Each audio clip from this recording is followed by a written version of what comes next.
Sa isang mabagyong gabi, isang babae ang desperadong yumakap sa kanyang bagong silang na sanggol, tumakas sa dilim ng gabi. Gusto lang niyang takasan ang kanyang magulong at makasalanang nakaraan. 20 taon ang lumipas. Ang sanggol na yakap ni Sonjung noon ay lumaki ng maganda at malakas na dalaga na si Chaeyoon. Sa puntong ito, hindi na kayang itago ni Sonjung ang tunay na pagkatao ng kanyang anak. Nang marinig ni Chaeyoon mula sa kanyang inang ampon ang pagkakakilanlan ng kanyang tunay na ina, hindi niya napigilan ang pagkagulat at emosyon. Hindi kailanman naisip ni Chaeyoon na siya ay mayamang tagapagmana. Sinabi ni Sonjung na si Chaeyoon ay tunay na anak ni Jongwon, ang chairman ng kilalang fashion conglomerate. Sa loob ng mahigit 20 taon, gusto nang sabihin ni Sonjung ang totoo pero hindi niya magawa. Natatakot siyang iwanan ang batang minahal niya ng higit pa sa sariling buhay. Kaya naman, ibinuhos na lamang ni Sonjung ang lahat ng pagmamahal niya sa pag-aalaga kay Chaeyoon. Umaasa si Sonjung na ang kanyang debosyon ay makakabawi sa pagkakasala sa kanyang puso. Ngunit nakialam ang tadhana at hindi sinasadyang nagtrabaho si Chaeyoon sa kumpanya ng kanyang sariling ina. Nang makita ni Sonjung ang malapit na relasyon ng kanyang anak at Jungwon, napagtanto niya na ang lihim na ito ay hindi maaaring itago magpakailanman. Si Chaeyoon naman ay nag-akala na malupit siyang inabandona ng kanyang tunay na ina at nagpa siyang pumunta sa bahay ng chairman para alamin ang katotohanan. Sa kabila ng lahat ng pagsisikap ni Sonjung na pigilan ang kanyang anak, hindi niya nabago ang desisyon ni Chaeyoon. Kaya nagpa siya si Sonjung na sumama sa kanya. Pero nang tumayo si Chaeyoon sa harap ng gate ng pamilya ng chairman, nag-atubili siya. Lumapit si Sonjung para pindutin ang doorbell, ngunit ang masakit na alaala mula sa nakaraan ay biglang bumalik na parang baha. Lahat ng larawan ni Chaeyoon ay tumalima sa isip ni Sonjung. Ang mga larawang iyon ay dumurog sa puso ni Sonjung. Matapos mag-atubili sandali, nanginig siya at huminga ng malalim. Pinili niyang harapin ang lahat para sa kinabukasan ng anak. Pero biglang tumakbo si Chaeyoon mula sa likuran. Hinawakan ni Chaeyoon ang kamay ng ampon niyang ina at hinila palayo. Tumakbo ang dalawang babae hanggang sa mapagod. Bumagsak sila sa liblib na sulok sa tabi ng kalsada. Doon lang napansin ni Sonjung na nakalimutan ni Chaeyoon ang medyas dahil sa pagmamadali. Mabilis na hinubad ni Sonjung ang mainit niyang medyas at isinuot sa paa ng anak. Tiningnan ni Chaeyoon ang ampon niyang ina na laging nagsakripisyo para sa kanya at hindi napigilan ang luha. Naramdaman ni Chaeyoon ang pagmamahal sa ina at galit sa sariling kalagayan. Kahit buong gabi siyang nag-isip, kailangan pa rin niyang gumising ng maaga para pumasok. Sa daan, nagkataon na nakasalubong ni Chaeyoon ang babaeng chairman. Masayang bumaba si Jungwon sa kotse at nag-alok na maglakad sandali kasama si Chaeyoon. Pero ngayon, ang tingin ni Chaeyoon kay Jungwon ay wala ng dating paghanga. Hindi matanggap ni Chaeyoon na si Jungwon ang walang pusong ina na iniwan ang sariling anak. Ito ang unang beses na malamig na tinanggihan ni Chaeyoon ang pag-aalala ni Jungwon. Nagulat ng husto si Jungwon pero habang nasa tindahan siya, muling nakasalubong si Chaeyoon. Hindi maintindihan ni Jungwon kung bakit lagi niyang gustong makasama si Chaeyoon. Kahit nasa trabaho si Chaeyoon, kusa pa rin siyang inilakad ni Sonjung, iniwan ang kanyang gawain. Kahit galit si Chaeyoon sa ina niya, nang makita ang malungkot nitong mukha, nakirot pa rin ang dibdib niya. Sinabi ni Jungwon na gusto niyang dalhin si Chaeyoon sa isang espesyal na lugar, isang puntod. Nais niyang ipakilala si Chaeyoon sa yumaong anak niya. Napaurong si Chaeyoon sa takot. Buhay pa siya, pero dinala siya ng tunay niyang ina para bisitahin ang sariling libingan niya. Pinatrato niya si Chaeyoon na parang wala na. Hindi na napigilan ni Chaeyoon ang sakit at kahihiyan, kaya tumakbo siya palabas at humagulgol. Nang kumalma na, tinanong ni Chaeyoon si Jungwon kung ano ang nangyari sa anak niya. Si Jungwon, akala'y natatakot si Chaeyoon, mabilis na humingi ng tawad at ikinuwento ang masakit na alaala na nakabaon sa loob ng mahigit 20 taon. Sinabi ni Jungwon na dinukot ang anak niya noong bata pa ito. Kahit anong sikap ni Jungwon, wala siyang nabalitaan tungkol dito. Nang marinig ito, nabigla si Chaeyoon, baka raw ang ampon niyang ina ang nagkidnap sa kanya. Sa gitna ng pagkalito at pagkabalisa, tumunog ang telepono ni Chaeyoon mula kay Jaehee. Mahinang hiniling ni Chaeyoon kay Jaehee na sunduin siya. Nang makita ni Jaehee ang malungkot at namamagang mata ng kasintahan, hindi na siya nagtanong. Dahan-dahan niyang hinawakan ang kamay ni Chaeyoon at niyakap ito ng mahigpit. Hinayaan ni Jaehee si Chaeyoon na umiyak at ilabas ang nakakulong na damdamin. Naging matatag na sandigan niya si Chaeyoon. Samantala, nagpa siya si Sonjung na sabihin kay Jungwon ang buong katotohanan. Ayaw ni Sonjung na mabuhay ang anak niya sa pagdurusa at pagkalito. Hindi naisip ni Jungwon na si Chaeyoon pala ang anak niyang akala niya'y nawala at mas nakakatakot pa, ang taong pinagkatiwalaan niyang mag-alaga sa anak niya ay tinatawag na kidnapper. Pero bago pa man maipaliwanag ni Sonjung ang lahat, nagalit si Jungwon at inakusahan si Sonjung na niloko siya sa nakaraang mga taon. Lumapit si Jungwon at hinawakan ang kwelyo ni Sonjung. Sa sandaling yon, dumating si Chaeyoon at nakita ang nangyayari. Walang pag-aatubili, itinulak niya si Jungwon para protektahan ang kanyang inang ampon. Ang tingin ni Chaeyoon sa kanyang tunay na ina ay puno ng lamig at pagsumbat. Nang makita ni Jungwon ang malamig na titig ng sariling anak, labis siyang nasaktan at nawalan ng malay. Pagkatapos ng insidenteng yon, inanunsyo ni Chaeyoon na magre-resign na siya. Pinagtibay ni Chaeyoon kay Sonjung na sa buhay na ito, iisa lang ang kanyang ina, si Sonjung, at kahit tunay na ina niya si Jungwon, iniwan siya nito kaya magkukunwari na lang siyang hindi niya ito nakilala. Nakita ni Sonjung na lumalalim ang hidwaan ng kanyang anak at ng tunay nitong ina na labis siyang nasaktan. Gayunpaman, hindi maihayag ni Sonjung ang masakit na katotohanan ng nakaraan. Dahil kailangan niyang tuparin ang pangako, ibinaon niya ang sama ng loob sa kaibuturan ng puso. Nang magising si Jungwon na puno ng katanungan, pumunta siya sa bahay ni Sunjung para harapin ito. Gusto ni Jungwon malaman kung ano talaga ang nangyari. Ilang taon na ang nakaraan, kinumpirma ng sariling ina ni Jungwon na wala na ang kanyang anak. Ang totoo, ginamit ng dating asawa niya ang dahilan na may postpartum depression si Jungwon para ipagkatiwala ang anak nila kay Sunjung. Kalaunan, ang ina ni Jungwon, na gustong iwan ng anak niya ang masamang asawa, ay lihim na humingi kay Sunjung na alagaan si Chaeyoon. Pagkatapos, nagsinungaling siya kay Jungwon na pumanaw na raw ang anak niya. Malinaw ang katotohanan, pero hindi ito masabi ni Sunjung dahil nangako siyang itatago ito sa ina ni Jungwon. Ang katahimikan ni Sunjung ay naging dahilan para maniwala si Jungwon na ginagamit lang siya nito para kumita. Nang makita ni Chaeyoon na ininsulto ang kanyang inang ampon bilang sakim sa pera, agad niya itong ipinagtanggol. Iginiit ni Chaeyoon na ang kanyang ina ang pinakamabait na tao sa mundo at hindi kailanman manlilinlang para sa pera. Iminungkahi ni Jungwon ang paternity test para patunayan ang relasyon, pero dahil galit si Chaeyoon sa lola niya, tuluyan siyang tumanggi. Nang gabing iyon, tumanggap ng tawag si Sunjung mula sa ibang bansa. Ang matandang babae sa kabilang linya ay ang lola ni Chaeyoon. Galit na galit siyang nagtatanong bakit inihayag ni Sunjung ang totoo pagkatapos ng napakatagal. Ipinaliwanag ni Sunjung na ginawa niya ito para kay Jungwon at para din hindi magdusa si Chaeyoon. Hindi maisip ni Sunjung kung ano ang mangyayari sa anak niya kung malalaman nitong iniwan siya ng sariling ama at lola. Nagmakaawa si Sunjung sa ina ni Jungwon na itago ang lihim na ito kung mahal pa niya ang apo niya.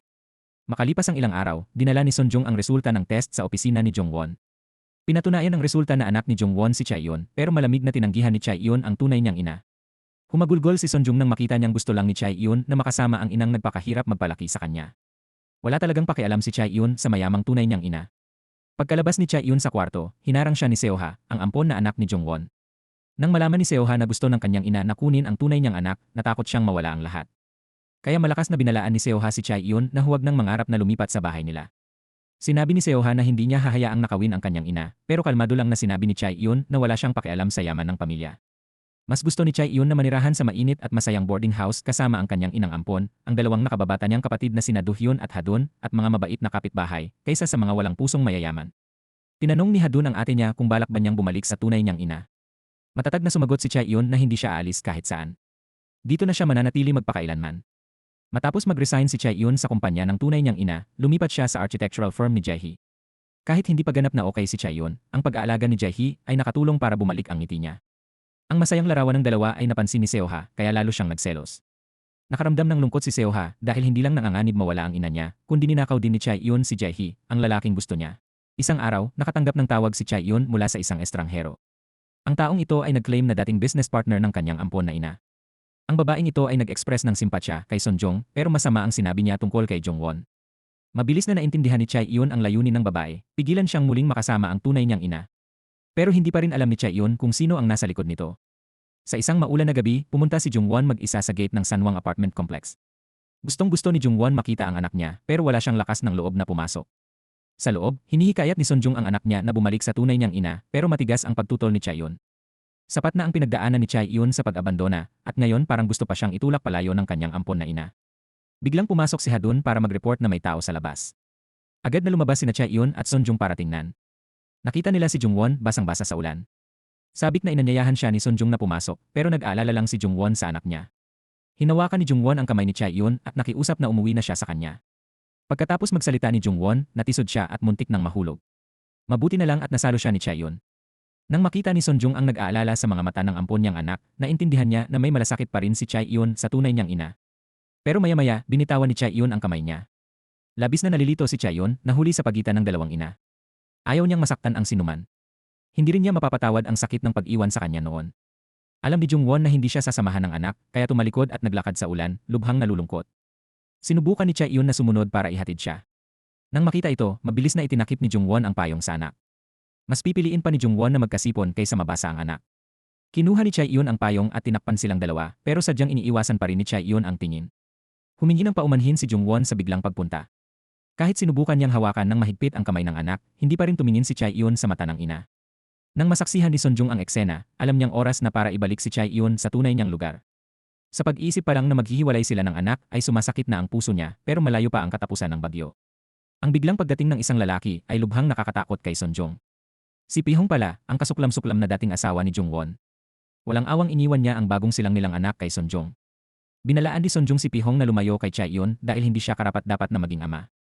Kung hindi dahil kay Pihong, hindi sana naghiwalay si Jungwon at ang anak niya sa loob ng mahigit 20 taon at hindi na kailangang dalhin ni Sunjung ang mabigat na lihim na ito habang buhay. Pero wala ni katiting na pagsisisi si Pihong. Walang hiya niyang ipinahayag na kukunin niya ang anak niya. Saka lang niya hinanap ang dating asawa. Galit na galit, sinampal ni Sunjung ang walang hiya sa mukha at nagmadaling umalis. May kutob si Sunjung na may masamang mangyayari. Determinado si Sunjung na protektahan si Chae-yun anuman ang mangyari. Hindi na niya hahayaang masaktan pa ang anak niya. Kaya pinilit ni Sunjung ang anak na bumalik kaagad sa tunay niyang ina. Nagbanta siya na kung hindi aalis si Chae-yun, pupunta si Sunjung sa pulisya at aaminin na siya ang nagkidnap kay Chae-yun noon. Naguluhan si Chae-yun at tinanong ang kanyang inang ampon kung binabantaan ba siya. Agad itong itinanggi ni Sunjung at mariing sinabi na hindi siya natatakot sa sinumang nagbabanta. Sa sandaling ito, ang tanging layunin ni Sunjung ay protektahan ang kaligtasan ni Chae-yun. Naniniwala si Sunjung na kung babalik si Chae-yun sa tunay niyang ina, makakatakas siya sa mapang-abusong ama at magiging masaya. Pero hindi alam ni Sunjung na sa mansyon na yon, 2 tao ang naghihintay na saktan si Chae-yun, sina Seoha at ang ina ni Jungwon na si Misuk. Nagulat si Misuk nang malaman na natagpuan ni Jungwon ang kanyang anak. Habang si Seoha ay minamahal ni Misuk, ganap na kabaligtaran ang trato niya sa pamangkin niyang nawala sa loob ng 20 taon. Nang marinig ni Misuk na binanggit ni Jungwon si Chae-yun, nagkunwari siyang walang alam na parang wala siyang nalalaman. Walang pakialam niyang inilipat ang lahat ng sisi kay Pihong, sinasabing siya ang nawala ng anak ni Jungwon. Pero ang bulok na kasinungalingang ito ay agad na nabunyag dahil sa kanyang kapabayaan. Balak ni Misuk na tawagan si Sunjung para bantaan siya na huwag na siyang abalahin tungkol kay Chae-yun. Pero hindi si Sunjung ang sumagot sa telepono kundi si Chae-yun. Hindi alam na ang sariling pamangkin niya ang kausap, ipinagpatuloy ni Misuk ang pagsasalita. Walang kahihiyan niyang inulit na dapat umamin si Sunjung sa pagkidnap para matapos na ang gulo at bakit niya pa dinala si Chae-yun dito para magdulot ng mas maraming problema. Hindi alam ni Misuk na narinig ni Chae-yun ang malupit niyang mga salita. Kung hindi niya narinig mismo, hindi siya maniniwala na walang awa siyang inabandona ng sarili niyang lola. Ang mas masakit pa kay Chae-yun, walang puso niyang sinisante ang adoptive mother niya sa kidnapping. Malupit na ginawang kontrabida ni Misuk ang taong tumulong sa kanya. Nang gabing iyon, pinigilan ni Chae-yun ang kalungkutan at pumunta sa bahay ng tunay niyang ina. Balak niyang sabihin ang totoo bago pa sisihin ang kanyang inampong ina. Pero nang harapin ni Chae-yun ang lola niya, natakot siya sa galing nitong umarte. Ang galing ni Misuk umarte na nagdadalamhating lola kaya nalinlang agad si Jungwon ng tunay niyang ina. Dahil hindi niya maitaboy si Chae-yun, gumamit si Misuk ng psikolohikal na taktika. Hiniling ni Misuk na lumipat, sinasabing hindi niya kailanman matatanggap ang anak na may dugong Pihong. Pinuna ni Misuk si Chae-yun dahil lumaki sa lipas na pag-alaga ni Sunjung, sinasabing hindi angkop ang ugali niya sa marangyang mansyon at hindi karapat-dapat si Chae-yun sa marangal na angkan. Nang marinig ni Jungwon ang mapanirang sinabi ng ina, nakaramdam siya ng hinala. Naisip ni Jungwon kung may nangyari kaya sa pagitan ng ina at ni Chae-yun. Dati, laging pinupuri ni Misuk si Sunjung bilang taong mabuting pagkatao. Bakit nga ba lubos niyang kinainisan ang anak ni Sunjung? Habang tumitindi ang tensyon, biglang tumunog ang matinding sigaw ni Seoha. Hindi pala matanggap ni Seoha na lumipat si Chae-yun sa bahay, kaya nag-imbento siya ng dahilan para magdulot ng gulo. Sumigaw si Seoha sa matinding takot, sinasabing si Chae-yun ay dumating para maghiganti at balak nakawin ang lahat ng dapat sana ay sa kanya. Matapos ang matinding emosyon, nawala ng malay si Seoha sa bisig ng kanyang ina at lola. Sinamantala ni Misuk ang pagkakataon at malamig na hiniling ang muling paternity test. Ipinahayag ni Misuk na kahit tunay niyang apo si Chae-yun, hindi siya maaaring panatilihin sa bahay dahil anak siya ng kasuklam-suklam na Pihong. Kahit inampon lang si Seoha, hindi aabot sa kinatatayuan ngayon ang negosyo ni Jungwon kung wala ang tulong pinansyal ng tunay na ama ni Seoha. Sa pagitan ng pamilya at sariling interes, pinili ni Misuk ang sariling interes, lalo't marami nang naghahangad ng posisyon ni Jungwon. Pagkatapos ng gulo, humanap si Chae-yun ng tahimik na sulok para tawagan ang kanyang inang ampon. Pinigil niya ang iyak at nagsinungaling, sinabi niyang mabuti ang pakikitungo sa kanya ng lahat dito. Umaasa lang si Chae-yun na mapanatag ang loob ng kanyang inang ampon. Nang marinig ang salita ng anak, naramdaman ni Sunjung ang ginhawa sa kanyang dibdib. Naintindihan ni Jae-hee ang kalungkutan ng kasintahan sa bagong tahanan, kaya tinawagan niya si Chae-yun. Nangako si Jae-hee na mananatili sa linya hanggang makatulog siya. Ang mainit na malasakit na yon ay nagpasaya kay Chae-yun. Hindi niya alam, sa labas ng kwarto, nakuyom ang kamao ni Seoha sa inggit matapos makinig sa usapan nila. Kinaumagahan, nagpasya si Jungwon na ibalik si Chae-yun bilang designer sa kumpanya. Bagamat tutol si Seoha, nagkunwari siyang masaya at pumayag sa harap ng kanyang inang ampon. Nang mag-alok si Jungwon na ihatid si Chae-yun pauwi, kumilos nang mapagbigay si Seoha at sinabihan ang ina na huwag mag-alala sa kanya. Hinawakan pa niya ang kamay ni Chae-yun, nangakong makikisama sila ng mabuti. Ngunit pagtalikod ni Seoha, nawala ang ngiti niya at pinalitan ito ng nakakatakot na mukha. Habang namimili ng damit si Chae-yun kasama ang tunay niyang ina, napagkamalan niya ang ibang babae bilang inang ampon niya. Masayang tumakbo siya at tinawag na nanay ang tao, pero nang lumingon ito, napansin niyang nagkamali siya. Yumuko si Chae-yun sa hiya habang nakaramdam si Jungwon ng hindi maipaliwanag na lungkot. Napagtanto ni Jungwon na kahit kasama niya si Chae-yun, ang puso nito ay kay Sunjung pa rin. Sa boarding house ng Sangwang, natuklasan ni Hadaen na wala na ang lahat ng gamit sa kwarto ng kapatid niya. Doon lang niya nalaman na lihim na lumipat si Chae-yun. Nang pilitin ni Hadaen na sabihin ang dahilan, hindi masabi ni Chayun ang totoo, kaya pinagbawalan niya ang kapatid na makialam sa buhay niya. Sumakit ang puso ni Chayun sa pagsasabi ng mga masasakit na salitang iyon. Isinara niya ng malakas ang pinto. Sa sandaling ito, tahimik na humingi ng tawad si Chayun sa kanyang inang ampon at mga kapatid. Samantala, nakipagkita si Sonjong sa lola ni Chayun. Kahit mapagmataas pa rin si Misok, hindi natakot si Sonjong. Itinaas ni Sonjong ang ulo at sinabi na ang tanging gusto niya ay mahanap ni Chayun ang tunay niyang ina at magkaroon ng magandang buhay. Hindi papayagan ni Sonjong ang sinuman na humarang sa kanya. Kinabukasan, nakatanggap si Chayun ng pakete mula sa kanyang inang ampon sa kumpanya. Nang buksan ni Chayun ang kahon, nakita niya ang maayos na plansado at nakatiklop na mga damit. Nang hawakan ni Chayun ang diksyonaryo na puno ng tuyong cherry blossom, hindi niya napigilan ang luha. Naintindihan ni Chayun na ang mga petals na yon ay puno ng pagmamahal ng kanyang inang ampon. Pagkatapos ng trabaho, nakita ni Chayun ang kanyang inang ampon na naghihintay sa pamilyar na kanto. Kahit alam ni Sonjong na hindi na uwi ang anak niya, pumupunta pa rin siya para makita lang ito sandali at maibsan ang pangungulila.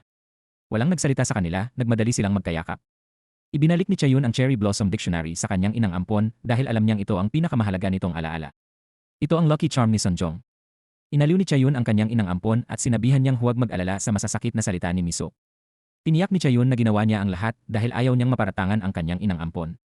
Nang sabihin ni Chayun na gusto niyang makita ang mga kapatid niya, matigas na tumanggi si Sonjong.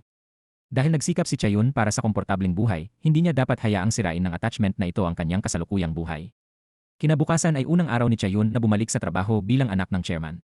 Bagamat hindi pa naipaalam sa publiko ang kanilang relasyon, gusto pa rin ni Jungwon na magtrabaho kasama ang kanyang anak. Gayunman, pinigilan siya ni Seoha at sinabing walang nakakaalam sa kumpanya ng tunay na pagkatao ni Chayun. Naniniwala si Seoha na dapat panatilihin ang kanilang distansya upang maiwasan ang hindi kanais-nais na chismis. Sa katunayan, ayaw ni Seoha na malaman ng sinuman na si Chayun ay tunay na anak ng kanyang inang ampon. Ikinagalit ng kanyang lola ang balita tungkol sa pagbabalik ni Chayun sa trabaho. Itinuturing ni Misok si Chayun bilang isang bomba na maaaring sumabog anumang oras. Maaari nitong sirain ang kanyang madilim na nakaraan anumang sandali. Nagsimulang magplano si Misok ng mga bagong paraan para patayin ang kanyang apo. Kasabay nito, si Seoha ay nagtataglay din ng masasamang plano. Lihim siyang nakipagkasundo sa isang empleyado na nagngangalang Nado, isang lalaking may kaduda-dudang background. Hiniling ni Seoha kay Nado na kunwari ay sinusuportahan niya si Chayun.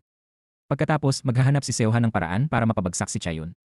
Sa isang pagpupulong ng koponan, biglang inihayag ni Seoha na si Chayun ang pangunahing responsable para sa paparating na fashion show. Bagamat mapagpakumbabang hiniling ni Chayun na makipagtulungan sa kanyang senior, iginiit ni Seoha na lubos niyang pinagkakatiwalaan ang kakayahan ni Chayun. Dahil sa desisyong ito, agad na naging tinik sa tagiliran ng kanyang mga kasamahan si Chayun. Lahat ay nagbulong-bulungan tungkol sa paboritismong ito.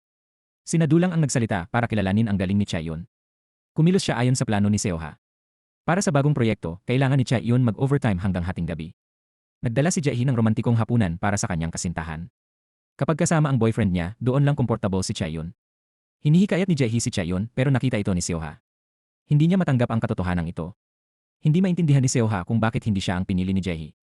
Bakit ang pinakamahalagang bagay sa buhay niya ay kinuha ni Chayun? Ipinaliwanag ni Jae na hindi naman nagnakaw si Chayun at laging tinuring si Seoha na parang kapatid. Pero nawalan na ng katinuan si Seoha. Yumakap siya kay Jae at nagmakaawa na makipag-date sa iba basta hindi kay Chayun. Ngunit nang makita ang desperadong kalagayan ni Seoha, agad siyang itinulak ni Jae. Hindi niya alam kung paano siya pagsasabihan para bumalik sa katinuan. Pinagmasdan ni Chayun mula sa malayo at nasaksihan ang lahat. Alam niyang mahirap ang daraanan. Pumunta si Jungwon sa kumpanya para pasayahin ang anak niyang nag-o-overtime. Nag-alok siyang ihatid pa uwi ang anak niya. Masayang umalis ang dalawa, hindi alam na may naiwan pang tao sa madilim na opisina at lihim na kinunan ng larawan ang kanilang matalik na sandali. Nang makauwi si Jungwon at ang anak niya at nagtawanan, biglang bumukas ang ilaw sa bahay. Nakatayo roon si Seoha na may malamig na ekspresyon. Malinaw niyang ipinakita ang dismaya nang makita ang ina niyang sumusundo kay Chayun. Kinabukasan, nagpresenta si Chayun sa paglulunsad ng bagong produkto. Ito ang unang proyekto ni Chayun matapos may balik. Sa entablado, kumpiyansa niyang ipinakita ang bawat outfit. Natuwa si Jungwon na nakaupo sa audience. Ngunit nang ipresenta na ang pinakamahalagang damit, nagulat si Chayun nang matuklasan na nawala ang bestida. Nakaupo sa audience ang lola ni Chayun na may malungkot na mukha. Ngumiti siya, umaasang may mangyayaring kaguluhan. Sa kabila ng tensyon, kalmado pa rin si Chayun. May naisip siyang matapang na ideya. Inanyayahan ni Chayun si Seoha sa stage bilang biglang modelo. Matalino niyang inayos ang mga accessories at ginawang unique fashion statement ang simpleng damit ni Seoha. Ayaw-ayaw ngunit nakipag-cooperate si Seoha kay Chayun. Natuwa ang audience at pinalakpakan si Chayun sa creative niyang performance at galing sa sitwasyon. Ngunit ginamit ni Misok ang pagkakataon para pagsabihan sina Seoha at Jungwon sa private meeting. Sinabi ni Misok na hindi dapat ipagkatiwala ang ganyang responsibilidad sa isang empleyado dahil nakakahiya ito sa kumpanya. Inutusan niya ang anak niya na seryosohin ang bagay na ito sa sulat. Ang masasakit na salita ni Misuk ay nagpabahala kay Sunjong na nakikinig sa labas para kay Chaeyoon. Sa kabutihang palad, lubos na pinuri ng media ang mga makabagong aspeto ng pagtatanghal. Ginamit ito ni Jungwon upang ipagtanggol ang anak na nagsasabing matagumpay pa rin ito. Ngunit hindi pumayag si Misuk. Ipinahayag niya na mahigpit niyang babantayan si Chaeyoon at binalaan si Jungwon na huwag ibunyag ang tunay na pagkakakilanlan ni Chaeyoon. Nang marinig ito ni Seoha, mas lalo pa siyang nag-isip ng mga mapanlinlang na plano. Hindi makapaniwala si Jungwon na si Chaeyoon ay gumawa ng ganitong simpleng pagkakamali. Nagsimulang maghinala si Jungwon kay Seoha. Sa sandaling ito, lumitaw ang maling chismis sa bulletin board ng kumpanya, kasama ang lihim na larawan nina Chaeyoon at Jungwon. Ayon sa chismis, ang bagong empleyado na si Chaeyoon ay anak sa labas ng chairman. Bagamat iniutos ni Jungwon na tanggalin kaagad ang post, nakatuon pa rin kay Chaeyoon ang kahina-hinalang tingin ng lahat. Ipinaliwanag ni Chaeyoon na nagkataon lang na nakasalubong niya ang chairman pagkatapos ng trabaho, ngunit ang hinala ni Chaeyoon ay nakatuon kay Nado. Pinaghihinalaan niya na si Nado ang kumuha ng litrato ng palihim. Ang krisis sa media ay nagdulot ng sakit ng ulo kay Jungwon. Iminungkahi ni Misuk na tanggalin ng kanyang anak si Chaeyoon. Gusto niyang ipadala si Chaeyoon sa ibang bansa para protektahan ang posisyon niya bilang chairman, ngunit lubos na tinutulan ni Jungwon ang ideyang ito. Samantala, si Seoha na nakatayo sa tabi niya ay tila masayang masaya. Para patunayan ang kanyang inosensya, hinanap ni Chaeyoon sa bodega ang nawawalang damit, ngunit wala siyang nakita. Natuklasan din ni Chaeyoon na ang mga kamera sa event area ay naka-off sa eksaktong sandali na ninakaw ang item. Humingi si Chaeyoon ng pribadong pag-uusap kay Seoha. Tahasang sinabi ni Chaeyoon na ang nawawalang damit at paninirang puri ay sabuatan ng isang tao sa kumpanya. Ang layunin ng taong ito ay matanggal si Chaeyoon sa trabaho. Nagulat si Seoha sa mga salitang iyon. Malapit na siyang magalit nang pumasok ang kanyang ina. Pinaalalahanan ni Jungwon si Seoha na pagnilayan ang sarili niya sa halip na pumuna sa iba. Lalong naging kumpiyante si Chaeyoon dahil ipinagtanggol siya ng kanyang ina. Si Seoha naman ay tila nasaktan at umiyak ng kawawa.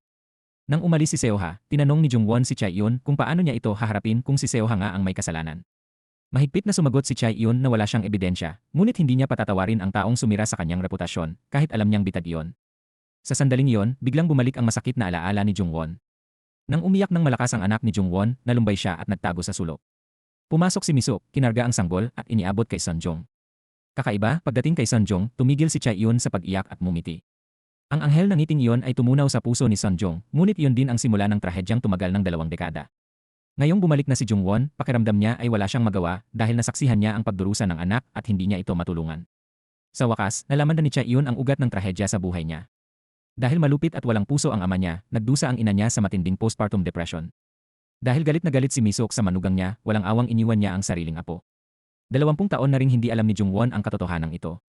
Nagtataka si Chaeyoon kung gaano kasama ang amang hindi niya nakilala, kaya pinutol ng ina niya ang lahat ng koneksyon, at bakit galit na galit ang lola niya sa dugo nito.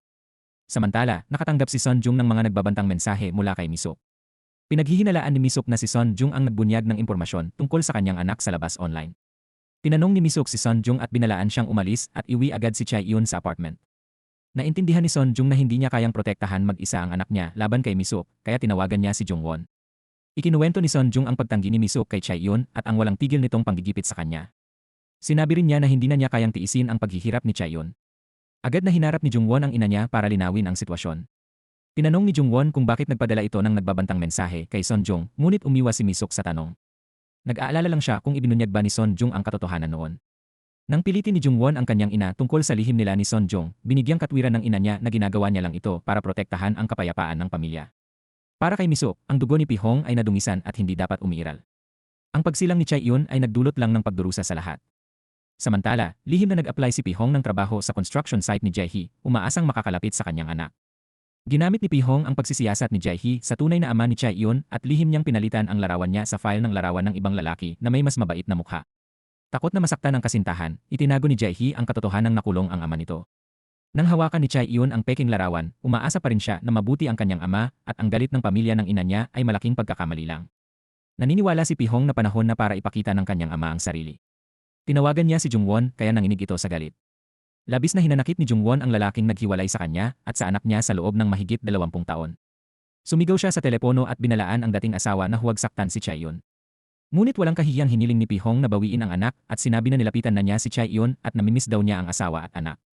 Ngunit ang mga salitang ito ay lalo pang nakasuklam kay Jungwon. Nang malaman ni Chaeyoon na ang lola niya ay patuloy na nang-aapi sa inang ampon niya, hinimok niya si Sunjung na tulungan siyang alamin ang totoo. Hinikayat ni Chaeyoon ang inang ampon niya na maging matapang at huwag mag-isa sa sakit dahil mas masasaktan lang siya. Maya-maya, tinawagan ni Chaeyoon ang tunay niyang ina. Nag-ayos siya ng pagkikita nilang tatlo at ng lola niya sa mansyon. Nang sabay-sabay na dumating ang tatlong babae, hindi mapakali si Misuk at mabilis na pinaalis sila, ngunit ang tingin ni Son Jung ay talagang determinado. Tumingin ng diretsyo si Son Jung sa mga mata ni Misuk at sinabi ang totoo. Si Misuk ang humingi kay Son Jung na palakihin si Chae Yun para protektahan siya kay Pi-hong. Ngunit binalikan ni Misuk ang sinabi niya. Nagsinungaling si Misuk kay Son Jung at sinabi niyang dadalhin niya ang apo sa ibang bansa para magpagamot, ngunit hindi na niya ito ibinalik.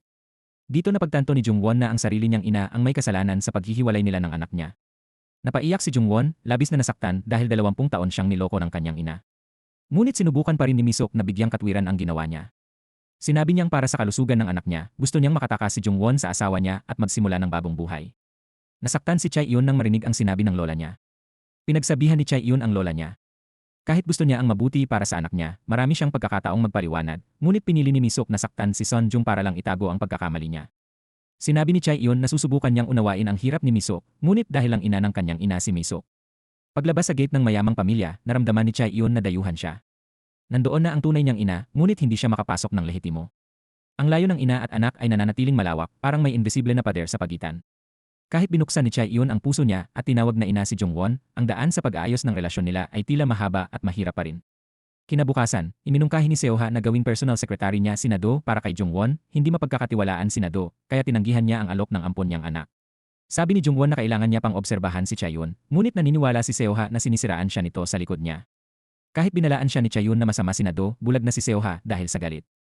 Hindi makapaniwala si Son Jung na itinakwil ni Jungwon ang sarili niyang anak.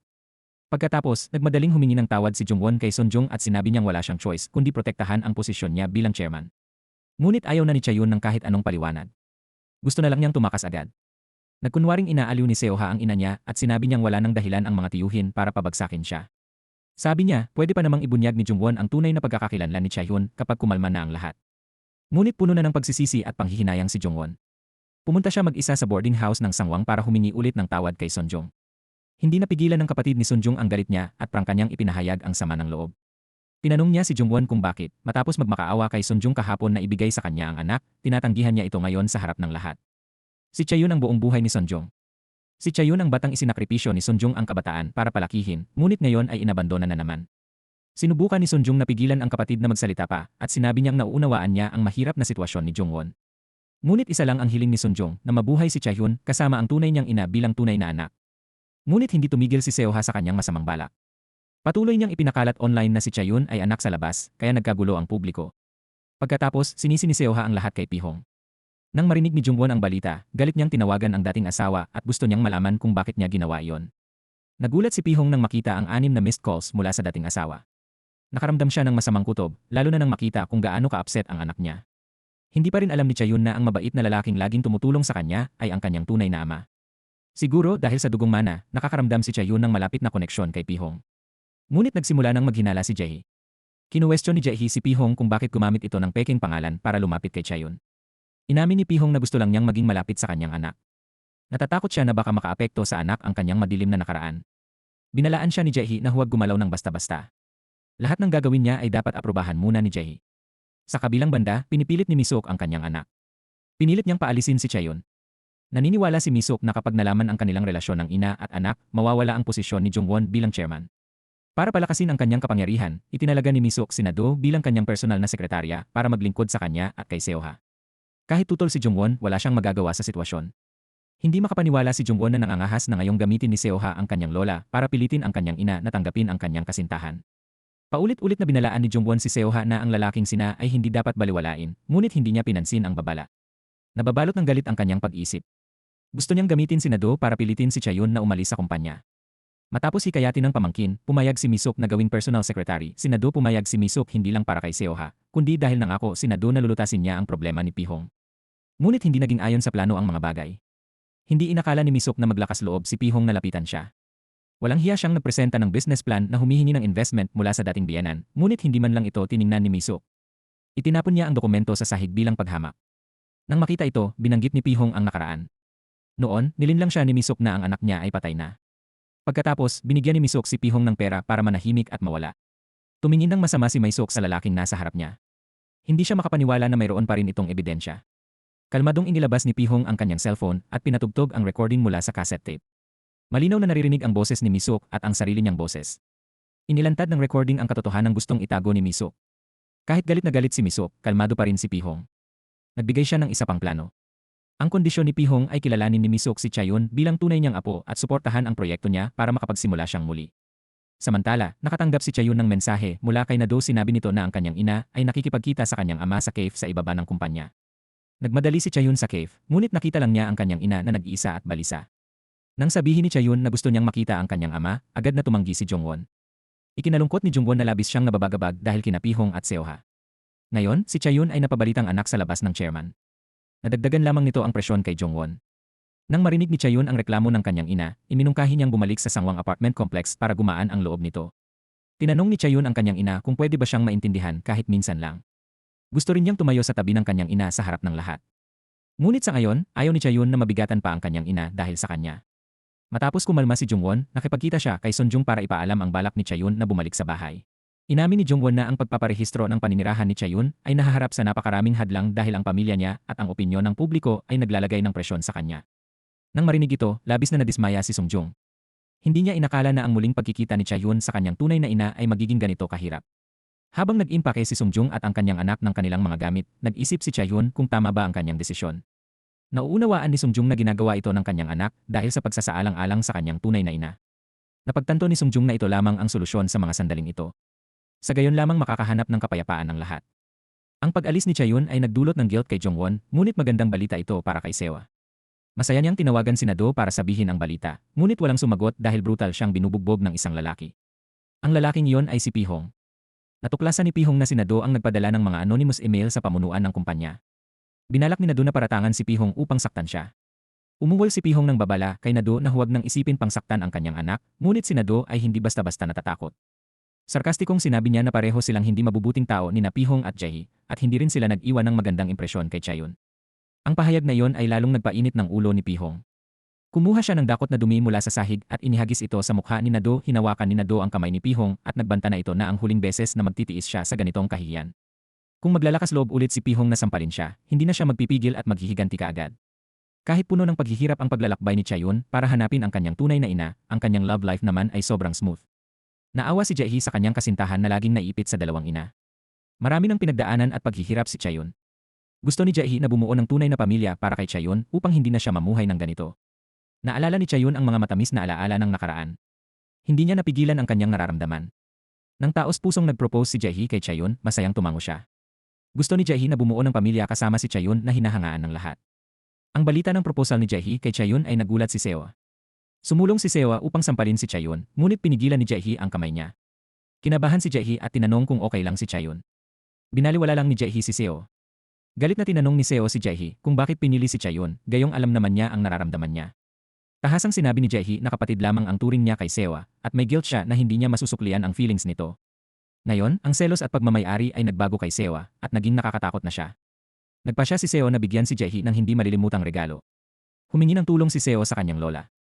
Gusto niyang sirain ang proyekto ni Jae. Kahit mahal ni Misok ang apo niya, nag-aalala siya sa planong ito. Sinabi niya na hindi magandang ideya ang pagsabotahe sa bidding dahil maaaring mabangkarote ang kumpanya ni Jae. Ngunit dahil sinabi ni Seo na gusto lamang niyang balaan si Jae, at ubiling pumayag si Misok sa kahilingan ng kanyang apo. Hindi inakala ni Misok na magiging ganoon kalupit at ambisyoso si Seo. Determinado siyang mawalan ng lahat si Jae.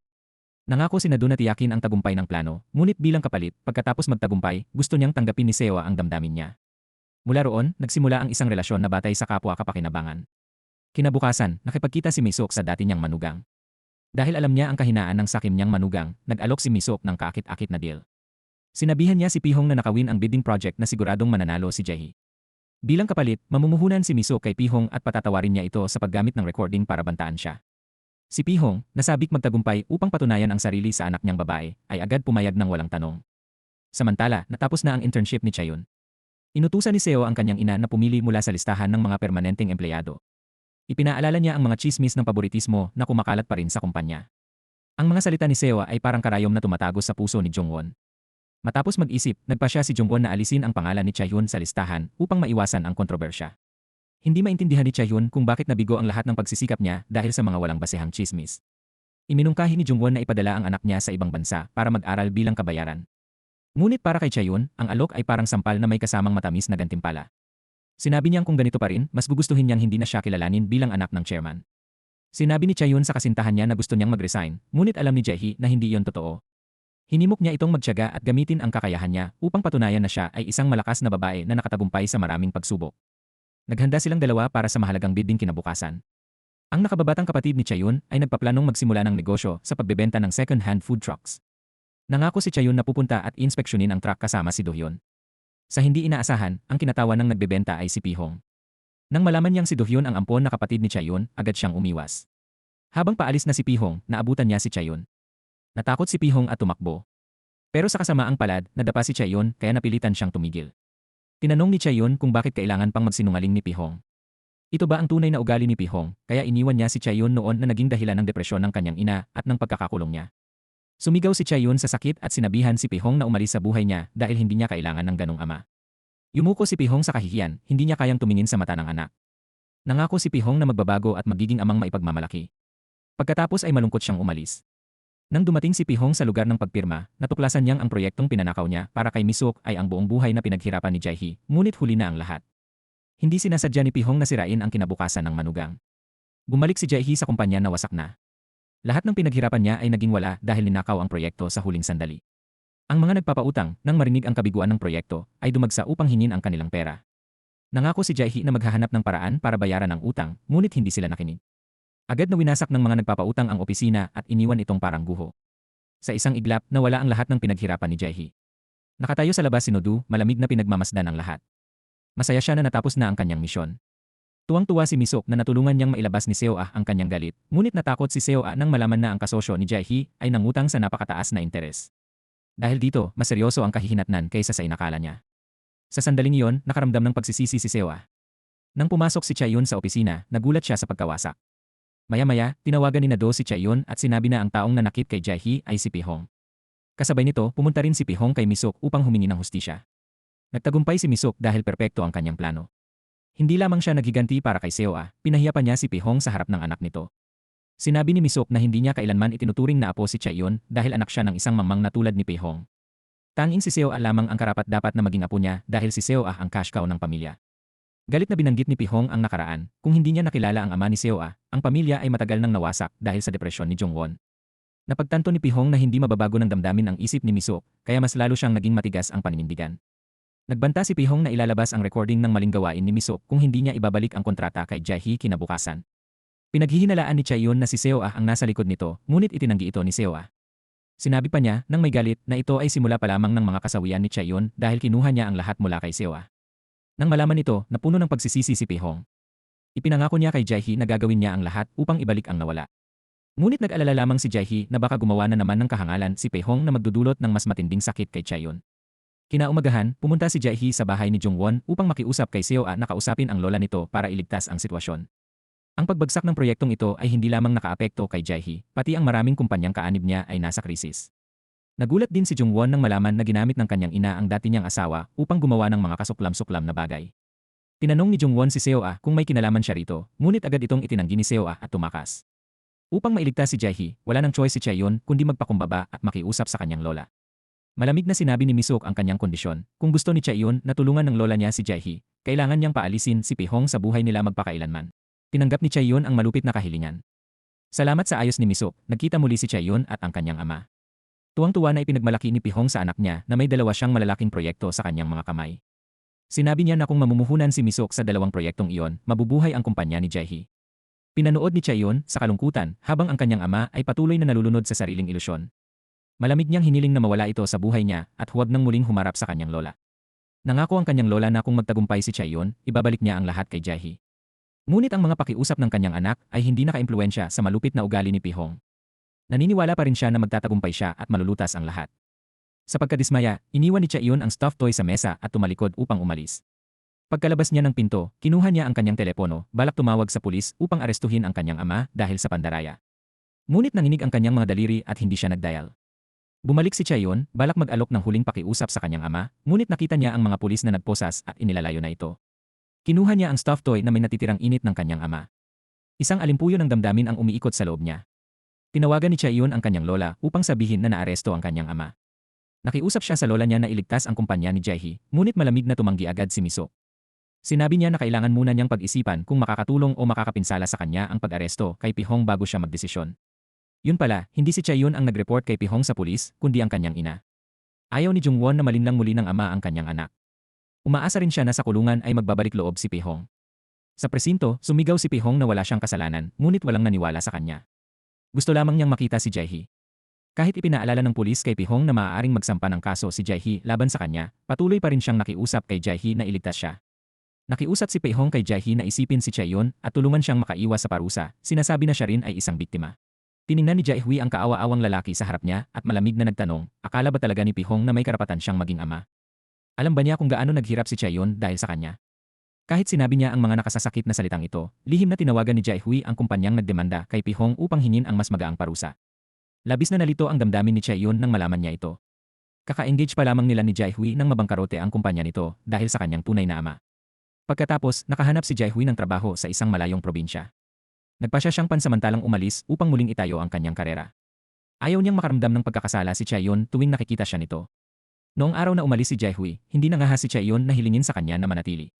Pinagmasdan niya ang figura ni Jae-hee na unti-unting nawawala sa kalayuan, ngunit wala siyang lakas ng loob na habulin ito. Mula noon, ibinuhos ni Chaeyoon ang sarili sa trabaho na parang gamugamong lumalapit sa apoy. Gusto niyang gamitin ang pagiging abala upang patayin ang kanyang pag-iisa. Nang makita ng mga kasama niya ang kanyang maputlang mukha, pinayuhan siyang magpahinga. Ngumiti lamang si Chaeyoon at nagpatuloy sa trabaho. Hanggang isang araw, umabot na sa hangganan ang kanyang katawan. Napatigagal siya at bumagsak sa kalye. Sa pagkalito niya, nakita niya ang isang figura na nagmamadaling sumalo sa kanya. Ang taong iyon ay si Pihong. Kahit akala ng lahat ay malayo na si Pihong, lihim siyang nanatili. Araw-araw ay tahimik niyang binabantayan ang kanyang anak. Binuhat ni Pihong si Chaeyoon at mabilis na tumakbo papuntang ospital. Nang marinig niya ang anak na nag-ulirat at tumatawag kay Jae-hee, nasaktan ang puso ni Pihong. Dahil hindi makontak ni Pihong si Jungwon, tinawagan niya si Jae-hee. Nang mabalitaan ito, agad na nagmadali si Jae-hee papuntang ospital. Nagising si Chaeyoon at nakita ang kanyang amang nag-aalala. Sinubukan niyang bumangon at umalis, ngunit nahilo siya at natisod. Mabuti na lamang at naabutan siya ni Pihong. Mahina ngunit matigas ang tinig ni Chaeyoon habang sinasaway ang kanyang ama. Sinabihan niya itong huwag nang tumakas. Sinabi niyang dahil sa mga pagkakamali nito ay nabangkarote ang kumpanya ni Jae-hee, kaya napilitan itong umalis upang magtrabaho sa malayo. Sa harap ng mga akusasyon ni Chaeyoon, ibinaba lamang ni Pihong ang ulo sa kahihiyan. Hindi siya naglakas loob na ipagtanggol ang sarili. Sa halip, hinimok niya si Chaeyoon na tawagan si Jae-hee upang ipaalam na ayos lamang siya. Nakatanggap ng mensahe mula sa dating asawa si Jungwon. Nang malaman niyang na-ospital ang anak dahil sa labis na pagod, agad siyang pumunta sa ospital. Hinimok ni Seol-ah ang kanyang ina na dumalo sa pulong, ngunit tumanggi si Jungwon. Tinawagan niya si Sonjung at pinapunta ito agad sa ospital. Nang makita ni Sonjung si Chaeyoon sa kama ng ospital, nakadama siya ng labis na kalungkutan. Sinabi niya kay Pihong na may ipon siya at handa niyang ibigay ang lahat. Nagmakaawa siya na kunin ang pera at mawala na magpakailanman, at huwag nang magpakita at pahirapan muli si Chaeyoon. Nang dalawin ni Jae-hee ang kanyang kasintahan sa ospital, nagkatinginan sila na may luha sa mga mata. Dahil sa distansya, lalo nilang pinahahalagahan ang oras na magkasama sila. Magiliw na inihatid ni Jae-hee si Chaeyoon pauwi. Sa Fashion Corporation, naglunsad si Misuk ng pakikibaka sa kapangyarihan. Hinikayat ni Misuk si Seol-ah na pumaniglaban kay Jungwon. Binalaan ni Misuk si Seol-ah na kung mailalantad ang sabotahe sa kontrata ni Jae-hee, pareho silang matatanggal sa kumpanya. Kaya naghanda silang isisi kay Nado ang lahat. Ngunit mariing tumutol si Seol-ah. Inamin niyang mahal niya talaga si Nado at ayaw niyang magdusa ito. Labis na naguluhan si Nado, hindi niya alam kung aling panig ang pipiliin sa digmaang ito ng mga pamilya. Biglang nakatanggap ng tawag si Nado mula sa isang dating kakilala. Ang tawag na iyon ang binaligtad ang lahat ng kanyang plano. Sa tensyonadong board meeting, balak ni Misuk na patalsikin ang kanyang anak. Biglang pumasok si Jungwon kasama si Chaeyoon. Sa pagkamangha ng lahat ng shareholders, ipinakilala ni Jungwon si Chaeyoon bilang anak na hinahanap niya ng mahigit 20 taon. Ikinagulat ng lahat ang ginawa ni Jungwon. Handa niyang isakripisyo ang kanyang posisyon bilang chairman upang kilalanin ang kanyang anak sa harap ng board. Hindi kinaya ni Seol-ah ang pagkabigla ng ipahayag ng kanyang ampon na ina ang tunay nitong anak. Galit na galit siyang nagwasak ng mga gamit sa opisina. Sinubukan siyang pigilan ni Nado, ngunit nasugatan ang kanyang kamay sa basag na salamin. Nasaktan si Seol-ah nang makita ang sugat ng kanyang kasintahan.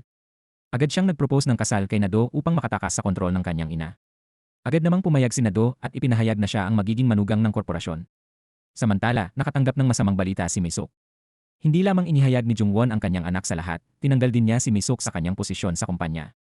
Tuwang-tuwa si Pihong nang marinig ang balitang ito. Sa pagkakataong ito, hindi niya ipinagkanulo ang kanyang asawa at anak para sa pera kahit tinukso siya ni Misuk. Nag-alok si Misuk ng pera kay Pihong upang siraan si Jungwon sa meeting, ngunit tumanggi si Pihong. Tuwang-tuwa si Sonjung nang marinig na kinilala na si Chaeyoon. Sa wakas, maayos nang nakasama ng kanyang anak ang tunay nitong pamilya. Ngunit hindi pa rin lubos na kampante si Sonjung tungkol kay Pihong.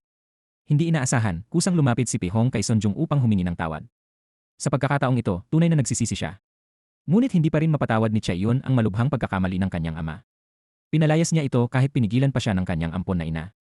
Kahit malupit ang kanyang mga salita, nananabik pa rin si Chaeyoon sa pagmamahal ng kanyang ama.